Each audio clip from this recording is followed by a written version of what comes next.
Hi friends, అందరికీ good evening. అందరైతే అన్నం తిన్నారా? ఇగో మేమైతే ఇప్పుడే అన్నం తింటున్నాం ఫ్రెండ్స్. చూడండి, వేడి వేడి అన్నం, వేడి వేడి అన్నంలోకి అయితే చిక్కుడుకాయ కర్రీ ఫ్రై చేసిన. కూర అయితే నాకు అస్సలు ఇష్టం ఉండదు. సేమ్ నా లెక్కనే అన్నీ నా కొడుకులు మా అమ్మకి. ఇంకా చూడండి, గింజలు అయితే చాలా ఇష్టం నాకు. చిక్కుడు గింజలు అంటే ఉత్తి కూడా తింటాడు, పచ్చి పచ్చే తింటాడు. మా అంజాడు అయితే కూర ఎక్కువ చెప్పు డాడీ, కూర వండకపోతుంది అసలు. కానీ మాది అని వండినా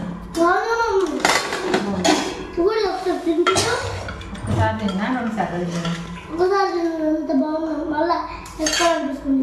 మళ్ళీ వేసుకోవాలనిపిస్తుంది. మా ఇంట్లో అయితే చాలా ఇష్టంగా తింటారు ఫ్రెండ్స్. మీరు అందరు తిన్నారా లేదా కామెంట్ అయితే చేయండి.